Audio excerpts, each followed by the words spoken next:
the lions roaring. That's the Cowardly Lion, folks.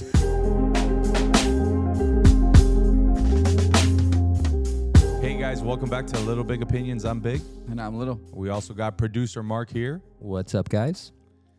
So this episode is brought to you by Sasieta Law, personal injury attorneys. If you've been injured in a car accident, you need more than just a lawyer. You need an advocate who truly cares and fights hard for what you deserve. Call Sasieta Law at 305-340-9082 or visit sasietalaw.com for your free consultation. Sasieta Law, where strength meets compassion. This guy, let me tell you, I don't know what you've been doing. You've been taking a tutor, which we appreciate, but also you gave producer Mark name. That's cool. That's like the second day episode. That's his thing. That's his thing. We never talked about this off camera. How do you like it, Mark? Producer Mark? Producer Mark, I'll take it. That's a good one. It's better than Little. Yeah. Oh, bing, bang, bongo. It's fine. Okay, cool. This is how we're going to start it off. Brotherly feud. Okay, also, folks, we appreciate you all. We appreciate all the support.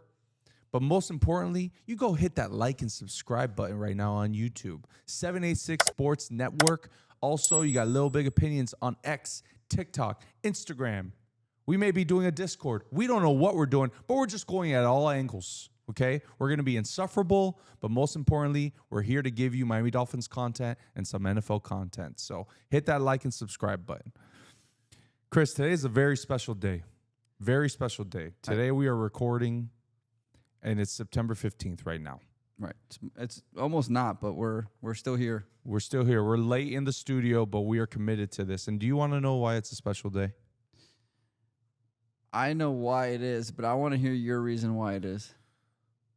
So there's three absolutely huge legends that were born on this specific day. You got the Pope, Leo, coming in hot right now, taking Catholicism by the short hairs. Is he? Oh, he's doing a great job.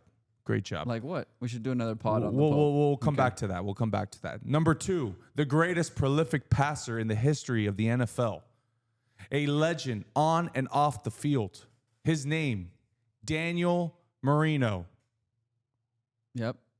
Is his name Daniel? I just made that up right now. But Dan Marino, number 13 in your programs, but number 1 in your hearts. His birthday is today. Is it? I called John Mayer Jonathan because me and him are friends. Is that his name? He seems like I don't think his name is Jonathan, but I still call him. He seems like a guy that you would be friends with. Like you guys would get to get along. I respect that. I see that. Thank you. That's a huge. That's a compliment. I take it as one.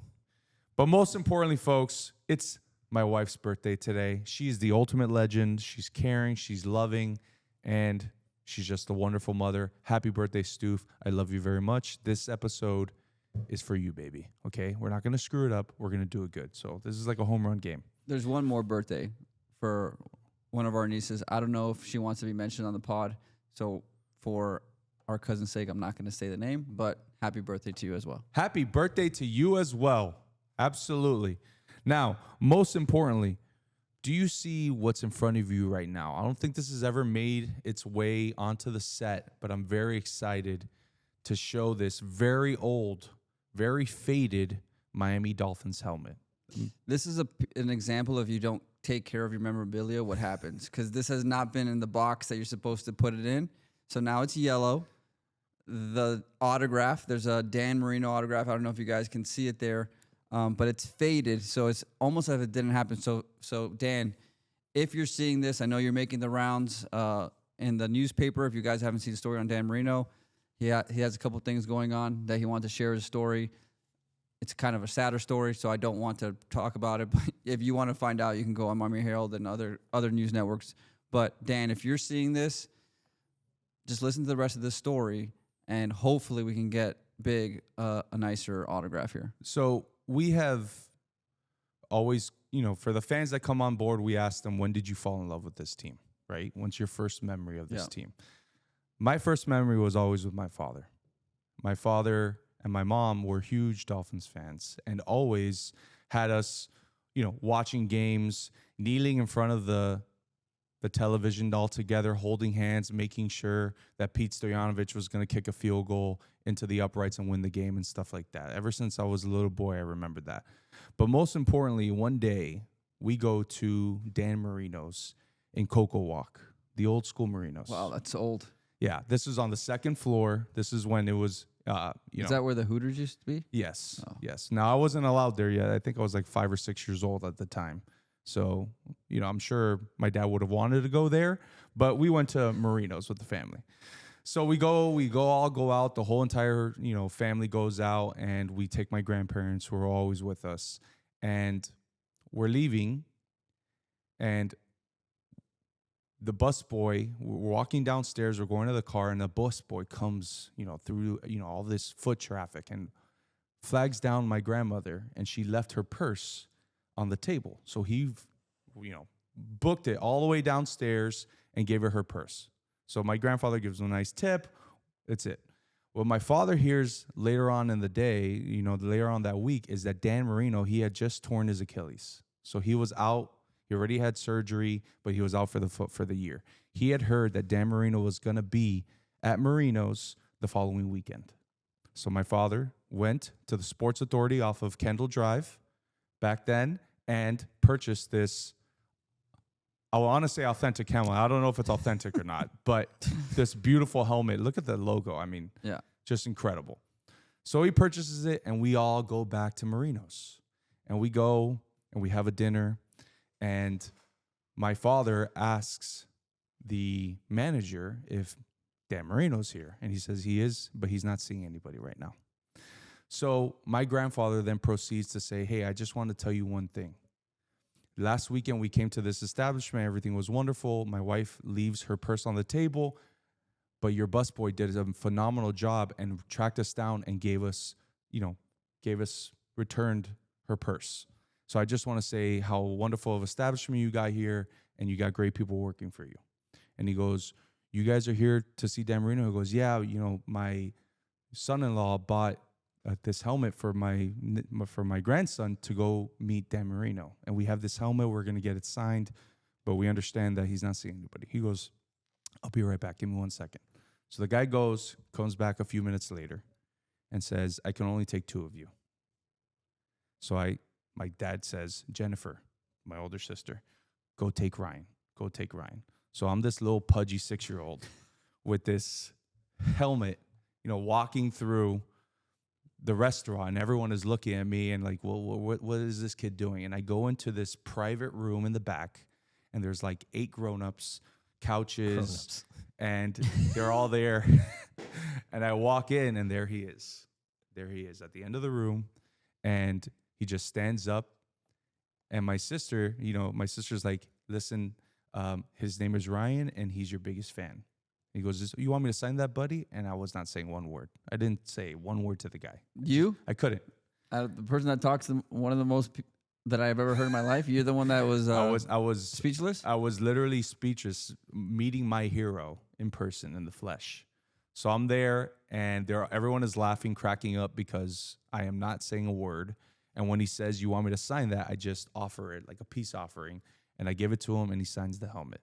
And ever since that day, you've been a Dan Marino fan. I've been a Dan Marino fan. I've been a Miami Dolphins fan, and I will never change. And this helmet has graced itself, has always been in our family, and will always be in our family. And that is the reason why it's not behind this casing or anything like that. Through the thick and the thin that we go through as fans, just like this helmet, that's what this helmet represents. It represents the fandom of being a Miami Dolphins fan. Yeah, for sure. The greatness, as we say, is being wiped off the helmet as we speak. So that's kind of exactly what's going on, because the legacy that Don Shula and Dan Marino continued after Shula, it's just been completely annihilated. Somehow the Dolphins franchise is still up in the top 5, I want to say, or top 6 of winning percentage in the history of the NFL, just because of what Don Shula did for this franchise. Unfortunately, we're far from that. So with that, we have a game to talk about. I'm not going to keep saying I told you guys, but everyone kept asking me, is this a bit like, of course, you think we can win the game? Like, yeah, of course we could win the game. But at no time, I think you witnessed me, did I really feel like we were going to win the game? Not one time. Even when the punt return, even when HN went off and scored that touchdown, supposed touchdown, I kept looking at this guy, and he was stone cold in that beautiful luxury box. Yeah, I mean, no emotions. I Mark. was just waiting for the They bad call that to- a sociopath, right? Is that what they call I was that? just waiting for the bad thing I to think happen. so. No, I was just waiting for the bad thing to happen, and it happened. I didn't think he was going to step out of bounds, but I definitely thought that they were going to come back and score and win the game. The Patriots will come back and score and win the game, but it just ended in a different way. So let's real quick. Let's start this off. So immediate reactions, Mark. What is your immediate reaction after this Sunday's loss? Man, that was tough. It seemed like it could have been avoided. Obviously, HN scored there. He didn't because he stepped out of bounds, right? But we still had them on their heels at that point. You need to be ready. And the fact that these guys weren't ready after that play and they got so many penalties, just destroying the momentum that could have been with that run by HN, it's just disappointing. Like, we could have beat them. It could have been 8-0. Now I'm fighting with people on Twitter, on our TikTok, Patriots fans, very aggressive, more aggressive than the other ones. I saw you one clapping back at a Patriots fan. Yeah. I was proud. Yeah. You don't come here. You're in the trenches right now. I see that. I mean, It's gonna be a long season here's for the Mark on TikTok. can I give you my immediate reaction? Absolutely, I was coming right to you. So I learned something this year. One of my coworkers, she taught me this, and she's told me, you know why you're always so disappointed, Chris? I'm like, why am I so disappointed? She's like, because you expect too much. Expect less. If you expect less, you'll never be disappointed. Well, organically, one of our many fans is texting me, what are my thoughts of the game? Did you think we had it? How terrible was being there? I was like, didn't expect anything. So I wasn't disappointed. And that's truly how I felt when I left the game. It is what it is. Today, I was happy. I was in a good mood. It's kind of better this way. And I'm just excited for the future of the show because we're going to get so much better because we can't keep talking about the same bad team because this is just going to continue to roll down the season the same way. I can't. So first of all, that just shows that you have if you're going to expect less, the way that I take that, immediate reaction from that comment is that you don't have a soul, that you're little by little eating into your soul and you're taking away one of your passions. The word that I would have told you, which I said in the beginning of the game, was, hey, Steve Ross, and our mics weren't working, so he didn't hear this. So I'm going to say it again with the working mic. The fan base has become apathetic, and that's when you have to have a serious look at yourself and be like, is this what I want for the franchise? But there was no buzz. It was the season opener. To everyone's point, oh, we can beat the Patriots. We can beat the Patriots. Then we'll be one-on-one. There was a lot of that, what I got, but in the stadium, you didn't feel that. You felt kind of like half and half Patriots fans in the stadium. They were loud. They were absolutely loud. The Patriots fans were loud? They were loud. Ours were not. They were loud. There was groans. There was more groans. That first quarter. Let's start off with the first quarter. They get the ball. We cannot get off the field. Nope. Third down is just for this defense. The weakness of this defense is the front seven. It's truly incredible.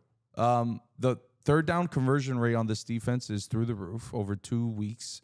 You have the middle of this defensive line between Sealer and Phillips and Kenneth Grant. You just have nonstop. You're over leveraged. You're going up the A gap and you're losing containment, and it's just creating these running lanes that they're just running it up the gut on us. So, yeah, we finally got them to punt twice in this game. So, in the entire season, every offensive snap has ended in a scoring drive except for 3, a kneel down and 2 punts. To your point, they were 7 for 12 on third down conversion rate, and they were 1 for 1 on fourth down. They were 3 out of 4 in the red zone. The Patriots were. That's the game right there. I mean, no turnovers. So we'll get in. The Patriots are also pretty bad in the red zone. So that team last year did not convert in the red zone. So them doing that this game is pretty telling. That team is also bad this year, by the way. not good. I wouldn't say that they're not good. I think they're a middle of the road team that's, coming off a losing season, but with a new tide. And there was a lot of penalties on both sides of the ball for these teams. But most importantly here on the defense, what's not the problem, in my opinion, has been the DBs. I don't think that they're the problem. Well, who's been killing us through this first few weeks has been tight ends and running backs. Well, these little dump offs, these little intermediate, passes that are 6 or 7 yards, and it's death by 1,000 cuts.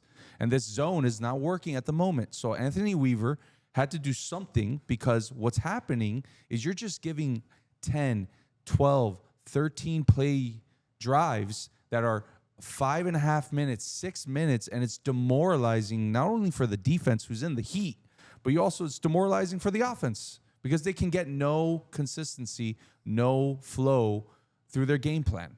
It's been like that for the first 3 halves of football. And then I think that they made a little bit of an adjustment, them being Anthony Weaver and the football team for the Miami Dolphins, for the second half. And it kind of, started seeing that Miami offense was getting in rhythm and looking like the 2023 offense.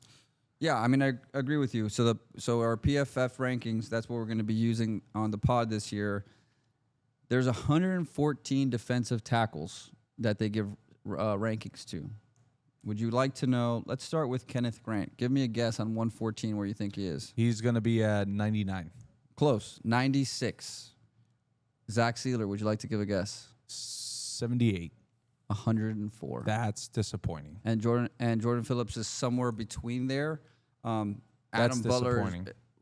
We have a Butler, it's not Adam Butler, who's played pretty well apparently. Not that I've noticed him on the field, but that can't happen. That can't happen at all. Chop Robinson for defenders.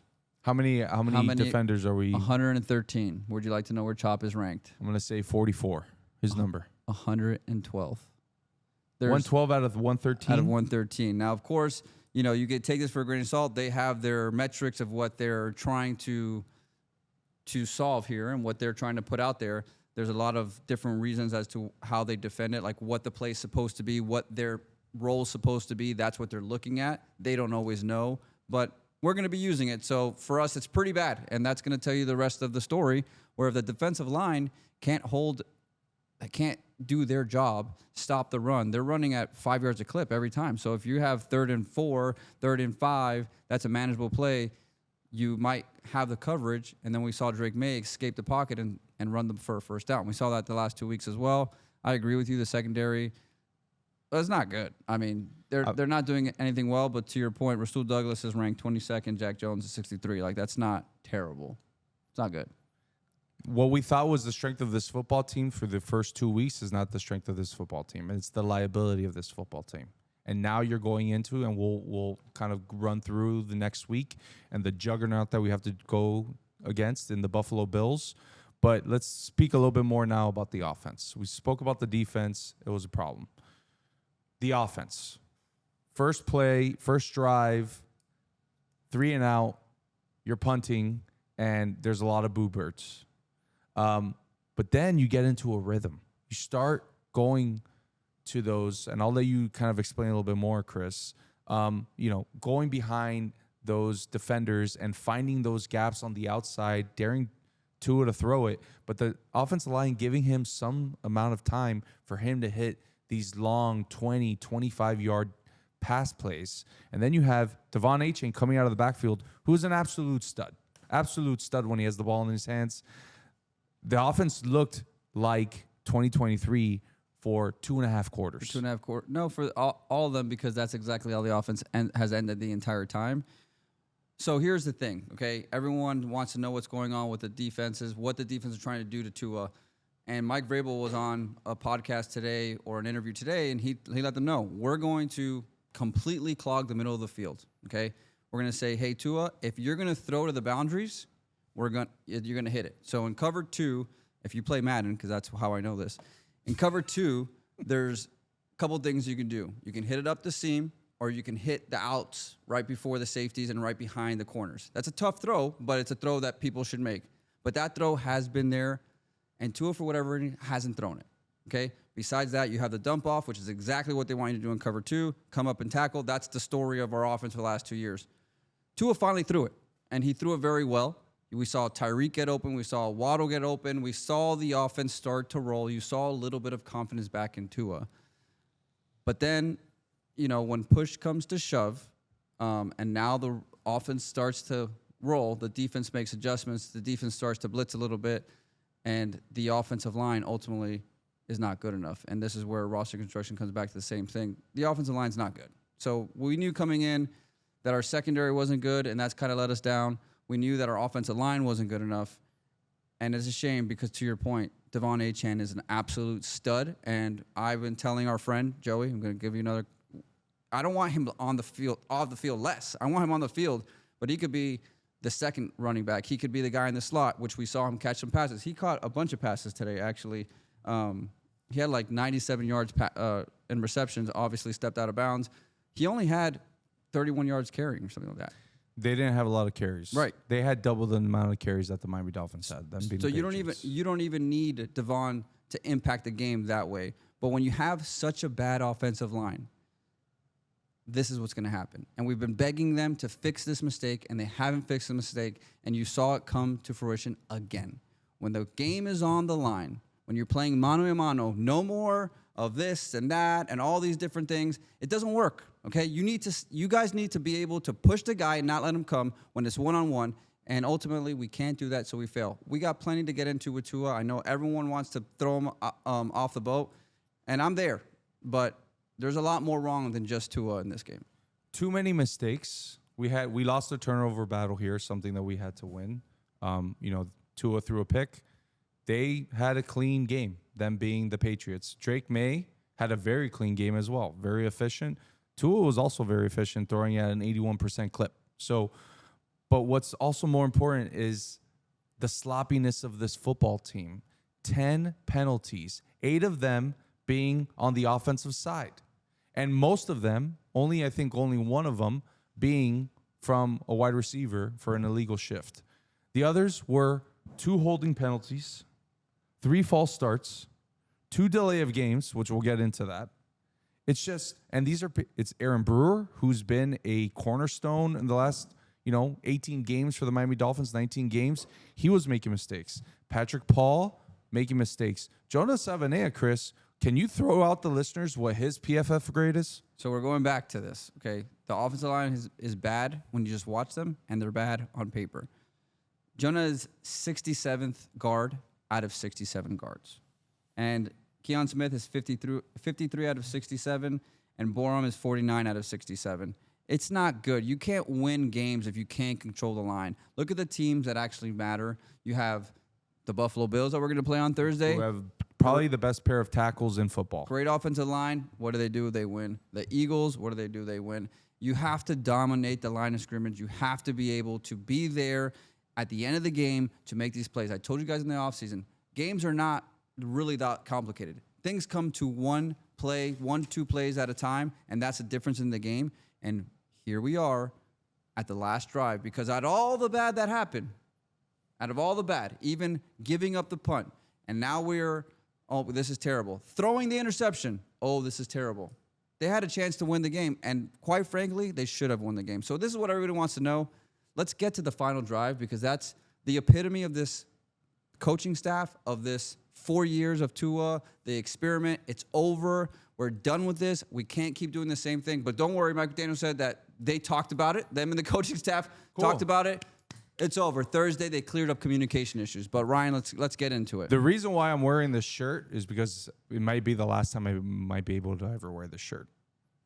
So, Mark, I don't know if maybe the baby wants to use this as a cover for her crib. A bird cloth. Yeah, exactly. But this is the reason why I wore it. You asked me why I was looking fresh, is because I don't know if I can ever wear this again. Because I don't know if this gentleman is going to have a job after this week with Buffalo.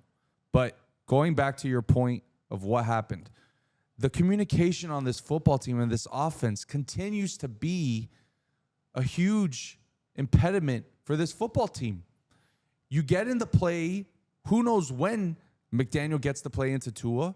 I don't know what the cadence is like, how long these play calls are, but for some reason they're breaking the huddle with 10, 9 seconds late in games when you're supposed to, with all the motion you got going on.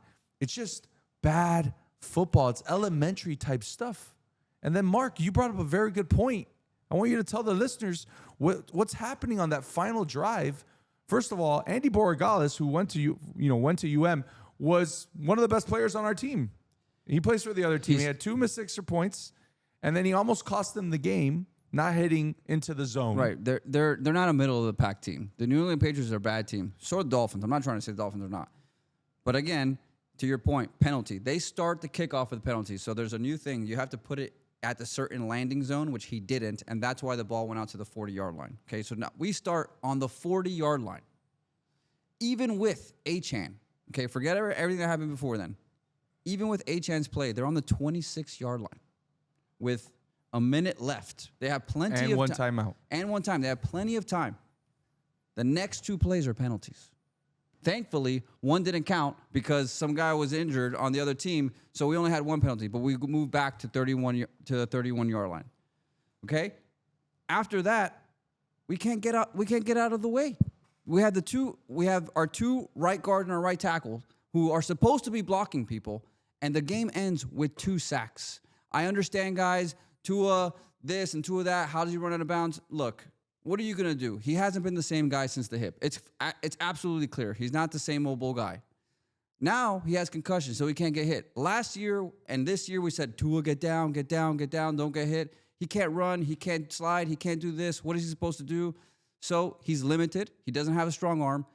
He doesn't have the things that he needs. He can't move around in the pocket anymore. He's super jittery, and he failed. He came up short, but there's nobody open, Ryan, either. Like, what are we doing at the end of the game? Just make a case, make a play, try throwing the ball, and you get an interception. He did that. It's okay if you make mistakes. He did it on the prior possession.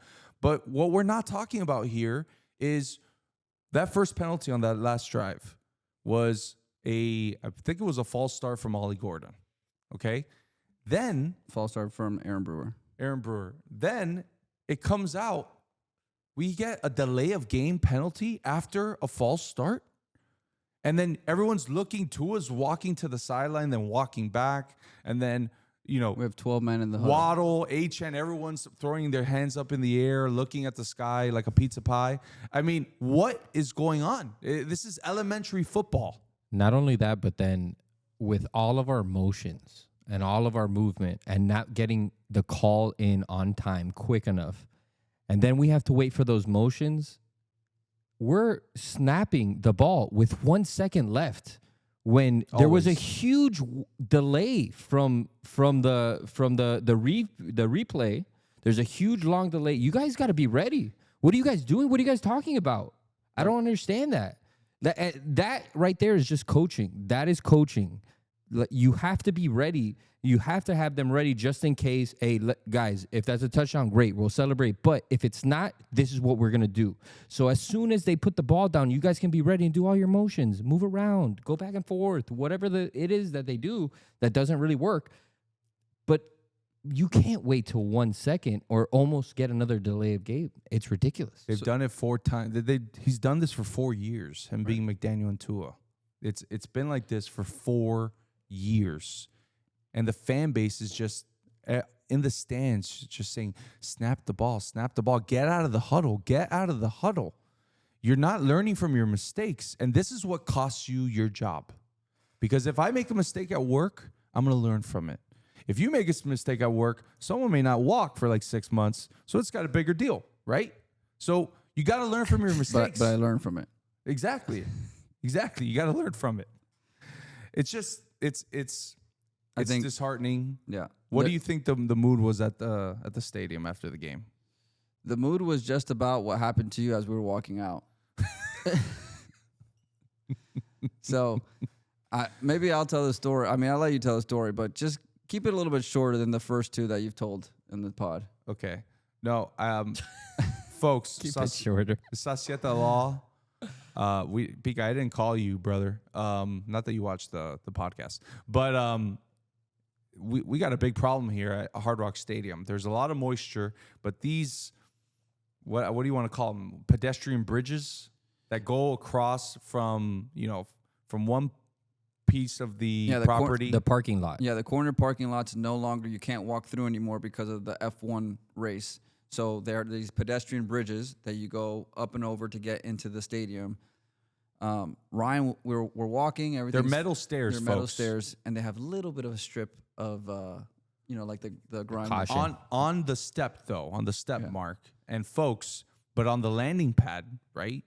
So there's no strip. So you mean like on the toe of the strip, but not the entire thing. Correct. No, just where in the front of it. Correct. What I'm saying is, yes, that's correct. But when you're walking downstairs, it's not just a bunch of stairs. There's 5 steps, then like a landing pad, right? And a like platform. 6 feet of platform, and then another set of steps, and so on and so forth. So it's not super steep. Correct. But when I get there and I put my big butt, I make a step, you just hear. Wow. I mean, and everybody looked at me. I mean, it was disheartening. It was pretty embarrassing. And then I was there to try to pick up the pieces, and that was tough. Let me tell you, I couldn't get him. He was down. He was down. I'm laying on my back. I'm on my back like this, thinking, if this day can't get any worse right now, I think I just broke my tailbone and I can't feel my culo right now. And but I got back up, and I got a little bit of a scar right here. Oh, this hurts. Yeah. Oh, that hurts. There wasn't enough alcohol in the world to help it at the time, but Big Guy, I'm gonna call you. I'm gonna call the good folks, Alex, Dana, Mike, Kevin. We didn't take any pictures though. Sasieta Law. It's okay. We can AI can help us. That is a. It was just all wet, so it's a hazard. And injury attorneys, we will be calling you. So there you have it. I mean, That summed up the Sunday. miscommunication. It's the same problems we've had. We're gonna have to figure something else to talk about because this is gonna happen again this next week. I got something to talk about. Okay, so we're talking about you falling. This isn't your first time. This is definitely not the first time of the Ryan fall, or I guess maybe we won't call it a fall, but there was some sort of pigeon or penguin slide for it. I believe it was a UM game. it was a UM game. Going down the concourse. For those of you who have been to Hard Rock, there's a big spiral.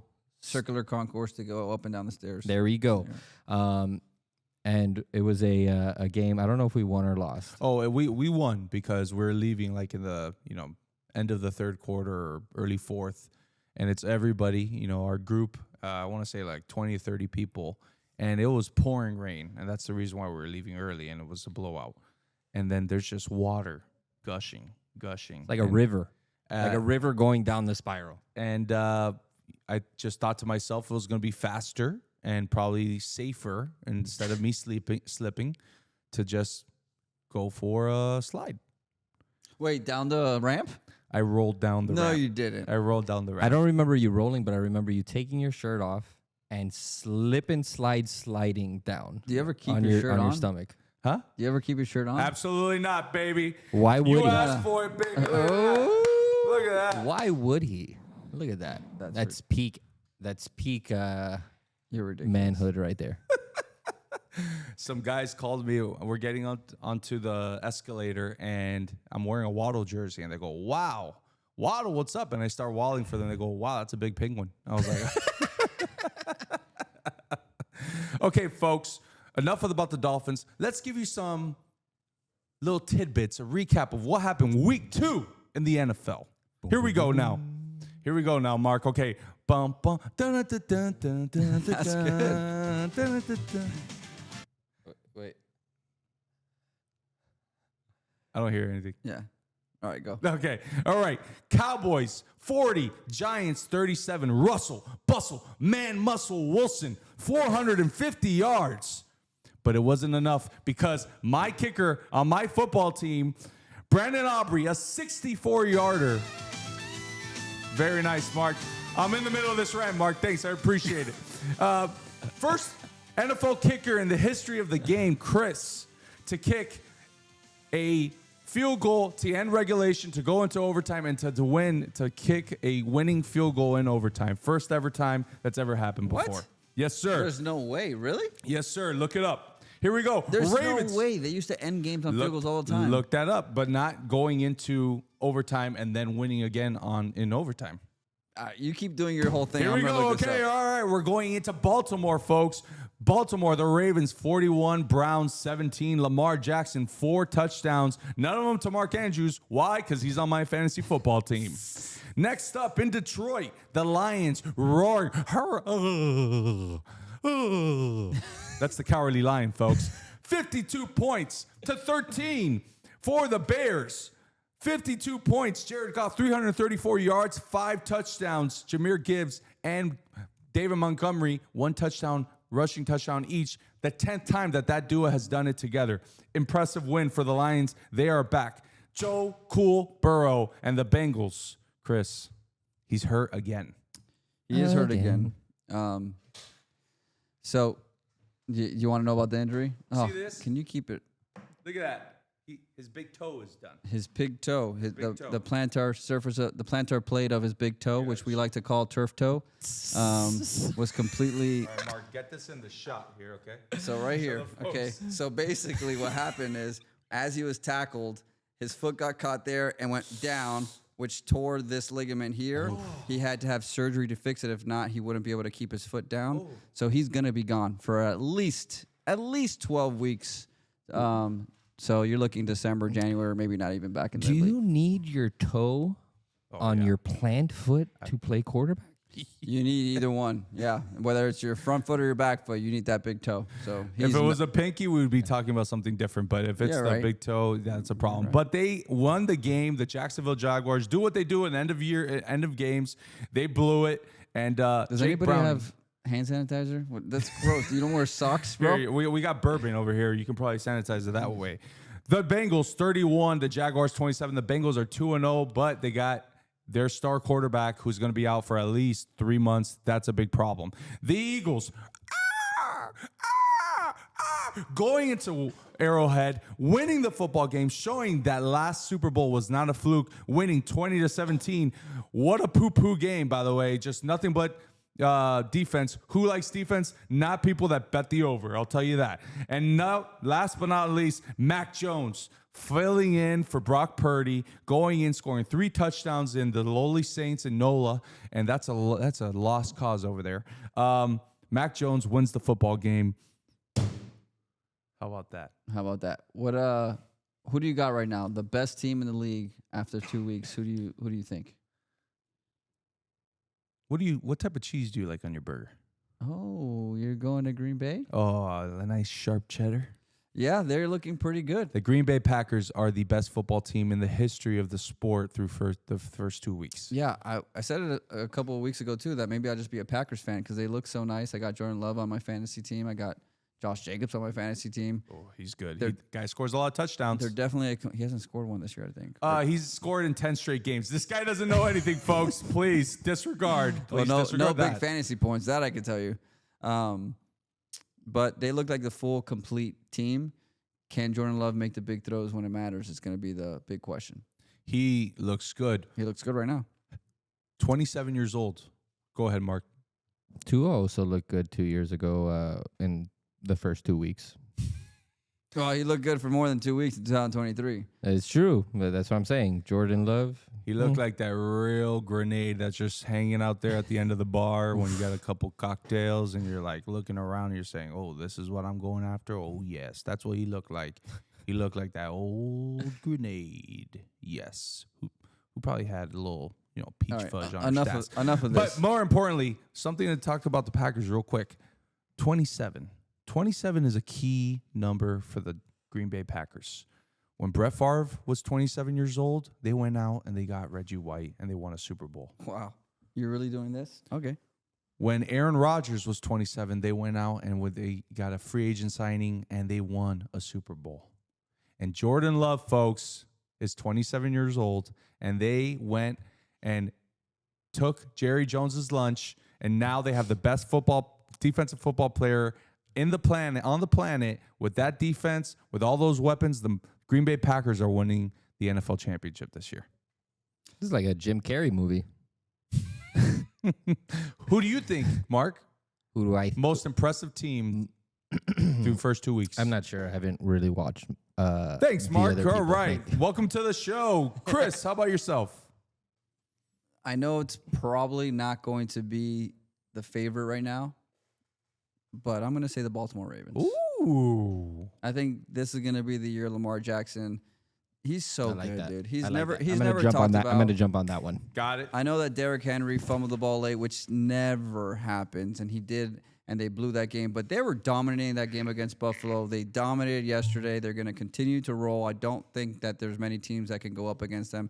They have a good run game. They have a great passer and playmaker in Lamar Jackson, and this is going to be. They have a great coach in Harbaugh. So I think this is the year that they're going to win.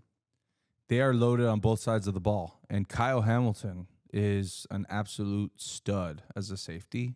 That's a scary football team. I wholeheartedly agree with you there. But we'll see what happens.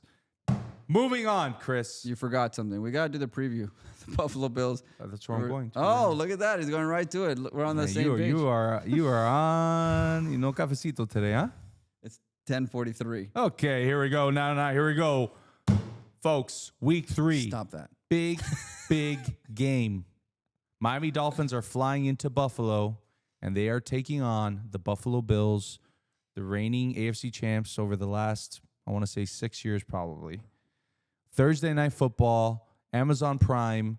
Is it at 7 o'clock? Did I read that right? 7:30, no? That's an early start. And I kind of appreciate it. But you want to know what I'm going to be doing? I'm going to be at the budget hearing, folks. No, because you're not. I'm going to be at the budget hearing. It's the second budget hearing. It's when we adopt our budget. Miami-Dade County, the best county, El Condado in Miami, Florida. I mean, in the state of Florida and probably this country. It's at 8:15. It's normal time. Don't worry. Okay, all right. Well, someone threw that up there. So I will be in the chambers in downtown. So I'm not going to be able to watch this game with sound. They do that. Amazon Prime does that. It'll say like 7 or 7:30, but that's just like the pre-game show. They include that in there because the broadcast isn't on all the time like it is on TV. Well, that's super misleading, but that's and good to know. And what else is misleading is the other fact. There's been plenty of field goals that end regulation and they win the game. Just in 2021, Justin Tucker did it against against the Vikings. Daniel Carlson did it the Raiders versus the Raiders versus the Ravens, and Adam Vinatieri in the divisional, the famous Tuck rule game. He did it. You're gonna fact check me now? What am I, Trump? Do I look like Trump? I'm not gonna let you just go off and say whatever you want to say. So if I knew that you were gonna fact check me, then we got a big problem here. But I'm gonna come after you. Okay? You just started a war. You might have won a battle, but you're gonna get a sticky toe up your notes next time. good luck. Okay. Here we go. Good luck. We are heavy underdogs. 12-point underdog going into a short week. Do we have any hope? Do we have any dreams? The Bills ran for 224 yards in week 2, folks, versus the Jets. James Cook carried the load, but so did Josh Allen, and they controlled the game tempo. That's what they're going to want to do against this terrible rush defense that is the Miami Dolphins. Chris, Mark, you guys think we have any hope going into week 3? I have one question. Is Willie Gay Jr. going to play, or is he just going to play 2 plays? Special teams, you mean? Special teams. No, he had 2 plays. Was at the ball, both plays. Yeah, he Take him out. made the tackle, throw underneath, made the tackle, and then the very next play, a tackle for a loss, which is one of the punts. Then right after that, then they muffed the shotgun snap, so then they punted the ball after that. Oh, the Jordan Brooks. Thanks to Willie Gay. I would say right now, if Chop is a little bit injured, he left with a little knee injury. He's not playing very well, as we said earlier. Let Willie Gay play a little bit out there. And you know what's also a good idea if we want to beat the Buffalo Bills? Why don't we have Jordan Phillips and Chubb actually rush the passer and not drop back in coverage? Jalen Phillips. Jalen Phillips. In coverage, dude. They're in coverage. Jalen Phillips the whole time was just dropping back. He's an outside linebacker, apparently. He's not playing the edge anymore. And every single time, these Daniel Jones and Drake May are just feeding the person that he's covering. Oh, there he is. There he is. And throw it. Nice and easy. And then it's 3rd and 4, 3rd and manageable. And then, it's 4th and 1. We'll go for it, too, because they can't stop that either. they're going to control the clock, them being the Buffalo Bills. And if you thought it was the worst with Daniel Jones and Drake May at the helm, we're going up against Josh Allen, folks. Joshua Well, Allen. I have a very interesting thing for you here. Just pick up context clues and you'll get it. So Josh Allen so far has 631 yards, 4 touchdowns, no interceptions, 66.2 completion rating, and a pass rating of 98.4. Guess who this person that I'm naming is? 616 yards, 5 touchdowns, no interceptions, 71.4%, and 111.1 passer rating. Through this week? Through this? The first 2 weeks. Jared Goff. That is Daniel Jones. Context clues. Oh. Blues clues? Yes, that sir. Blue's Clues? Yes, sir, it is. But why are you doing that? Why are you just answering my question? Because you said context clues, and my mind, my beautiful mind, goes to Blue's Clues. It's a good movie. Is that A Beautiful Mind? Very good movie. All right. Well, let's just get back to the preview then.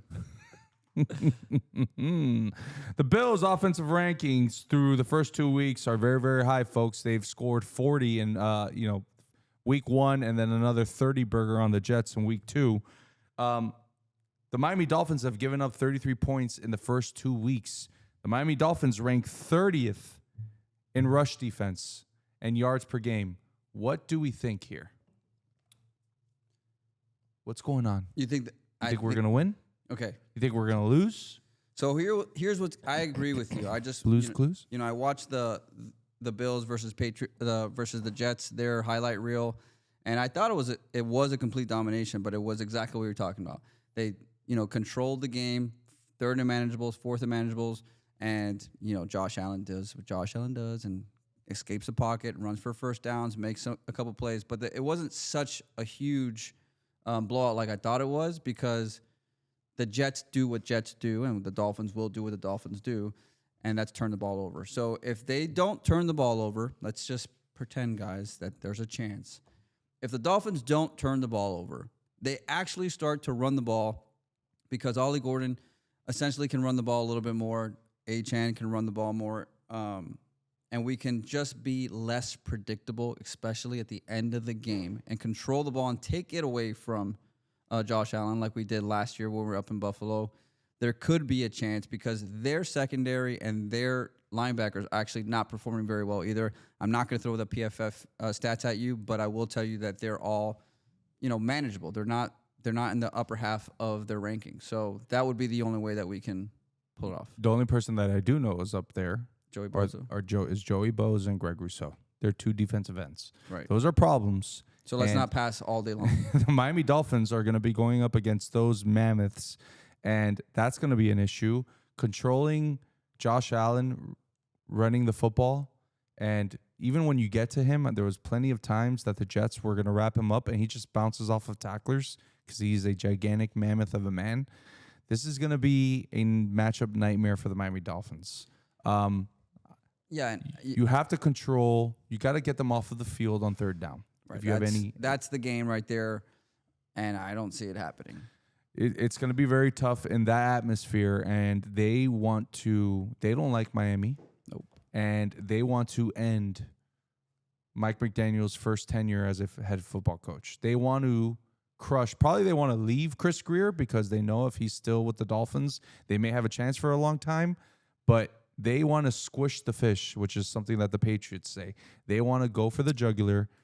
This is going to be on a short week, a divisional game on the road.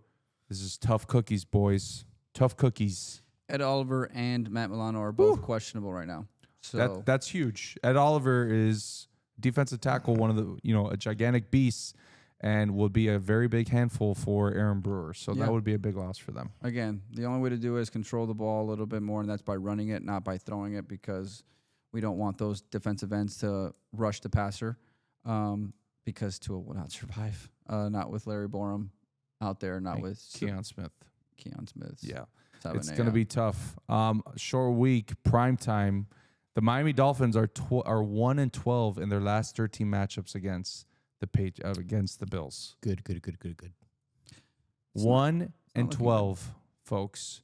Sean McDermott is 12-2 against the Miami Dolphins in his tenure as the Buffalo Bills head coach. Mike McDaniel is 1-5. We're going into to Buffalo with those screaming fans. I have no confidence in this game whatsoever unless some sort of miracle happens that you can stop Josh Allen, who right now this offense looks unstoppable. And last week against the Jets, he didn't even have to throw the ball. They were just controlling the clock little by little, making plays. I'm very scared for this week. Yeah. As you said, Josh Allen's 12-2 in his career against the Dolphins, and this Thursday is going to be no different. So, let's pick the game. What's the spread here? Well, we're going to go into LBO Locks. We're going to bleed into our betting segment, our favorite segment. Smooth. So, the Miami Dolphins right now are 12-point underdogs on the road at Buffalo. The over-under is 49.5. But most importantly, let's recap what happened in week 2. This guy right here is a madman. He's a genius. He didn't even have the PFF grades before this. The guy went 4-0 last week, folks. The guy picks winners. He picks his nose. Look how big it is. Those are easy games. I mean, here we go. Now he's getting cocky. He's not even a modest winner. I knew it. Absolutely knew it. He's the leader in the clubhouse. Mark had a rough week. It's okay. Most people go 0-6 once in a blue moon. It's not true. But you are still in second place, Mark. What do you have to say about your last performance? My strategy of just picking without thinking about it, I think, is not the right one. You're already abandoning your. I am. But with that being said, I'm still beating you. And that is correct. The loser, El Gordito, El Fat Boy, in the clubhouse. Another abysmal week, 1-3. I have 2-6 over the first course of the first 2 weeks of the year. Luckily, I'm not betting anymore at the moment. Okay. And luckily, if not, I would be betting my games and I'd be losing a lot of money. So just fade me. Just called me. I'm going to tight little fade, little uppercut. Uppercut? That doesn't make sense. All right, here we go. Chris, the Buffalo Bills have owned this rivalry lately, like we talked about. We're 1-13, 1-12 against them, including 5 straight. The Bills' offense, led by Josh Allen, is potent, and the Miami Dolphins are giving up 33 points a game, as we discussed, and 30th in opponent third down conversion percentage. You're Chris, leader in the clubhouse. Listen, there's no question the Bills are winning the football game. The question is that they're going to win by more than 12. That's what it is. Everything would tell you automatically, absolutely. But something that I didn't tell you guys earlier is I do think that the defense is going to figure it out. I don't think that these defensive linemen are as bad as they've been playing, and the linebackers are bad as they've been playing. I think Anthony Weaver started tapping into something a little bit. I think the defense is going to figure it out at some point. The season will be long gone by then. But something wants me to not take the points. I don't think the Dolphins are going to lose by that much. So you're taking the Miami Dolphins to cover the spread? Nope, I don't know yet. You go. Oh, my God. This guy's the absolute worst. Give me the Dolphins. I'll take the plus 12. I'll take the 12 points. It's a divisional football game. I'm sticking with LBO. A lot of people Put me on the same thing. A lot of people are gunning for Mike McDaniel's job. I think we have a lot to prove. I think we're men.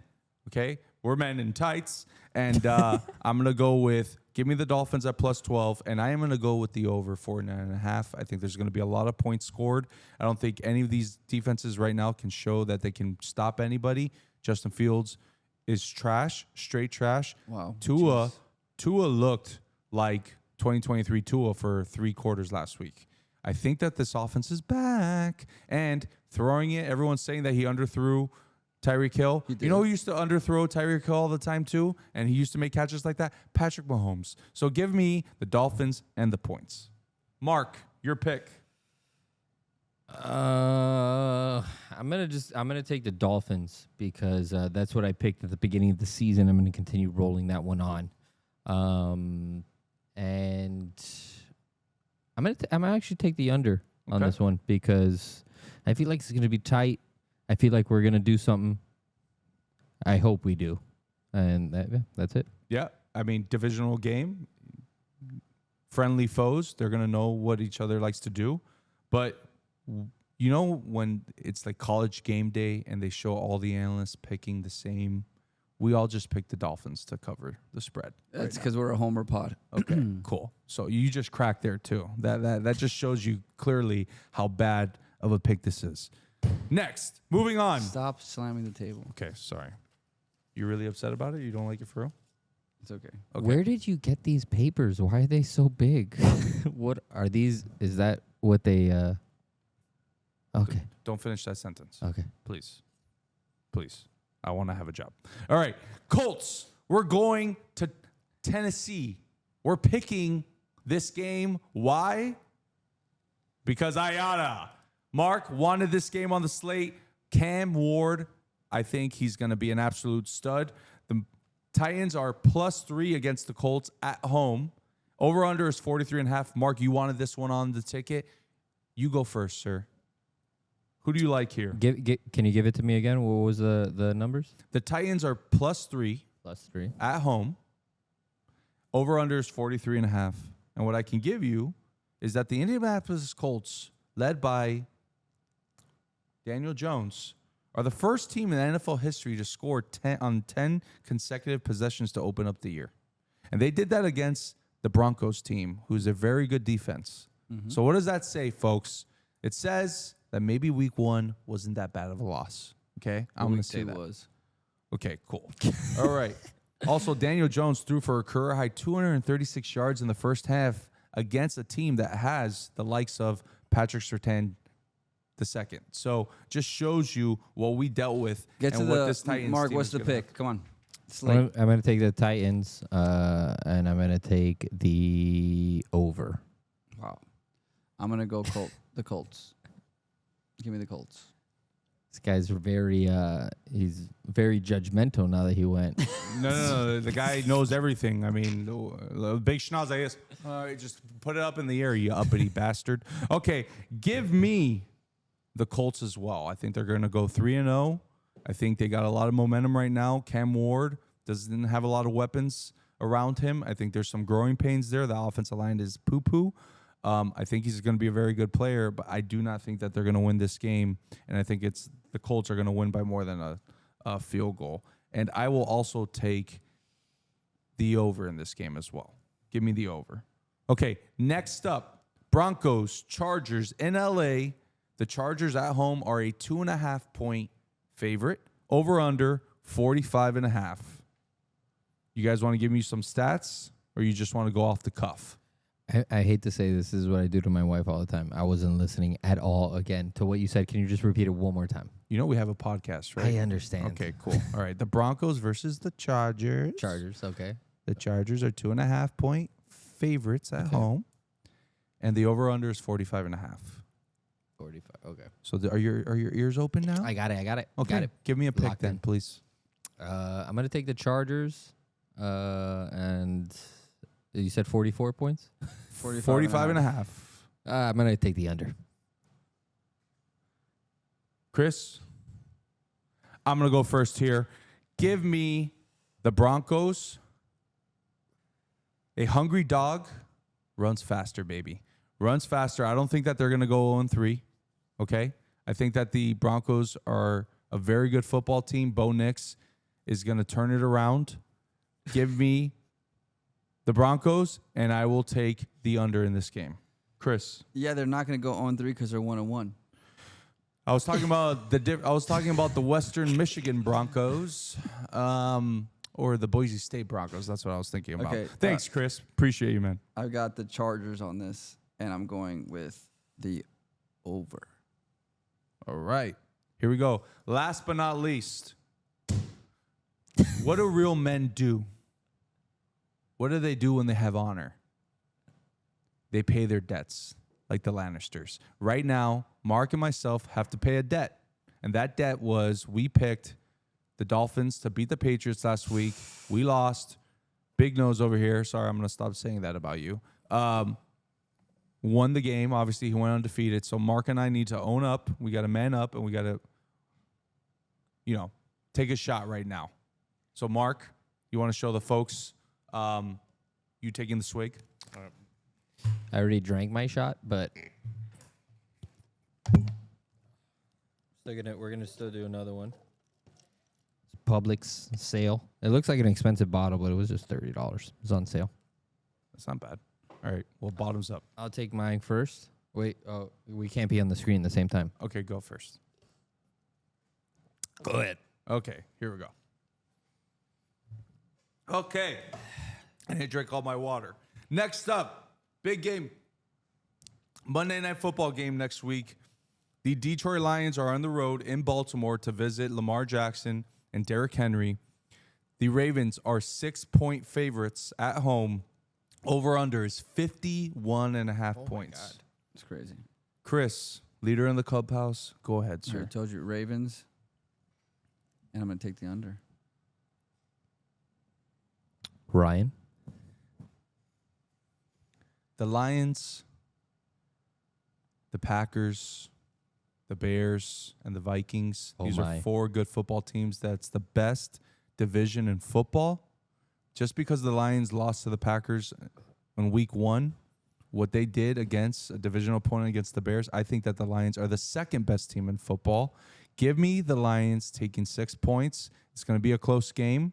They're a very good football team. They're balanced, and they're very good at both sides of the ball. And I will take the over. This is going to be a shootout. And for some reason, I think that Jared Goff has what it takes with Amon-Ra St. Brown and those 3 touchdowns. Love you, Amon-Ra. Give me the Lions and the over. Mark? I'll take the Edgar Allan Poe's. The Ravens. The Ravens. Nice, dude. Yeah, thanks.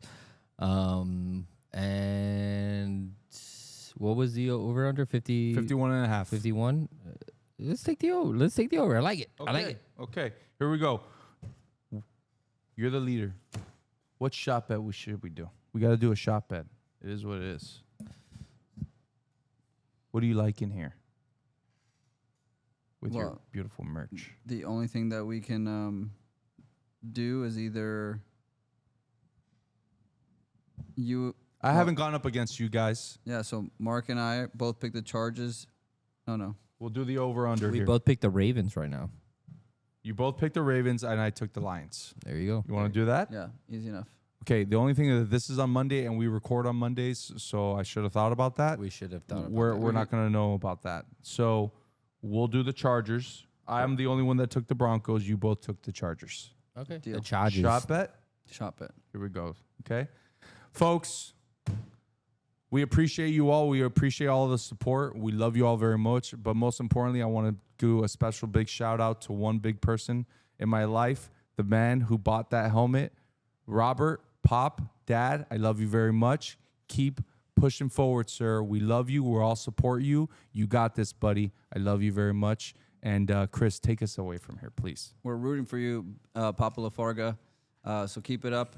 But one more thing, one last game before we end tonight's show. Oh. So we wanted to play the game. Does Ryan know football more or his daughters more?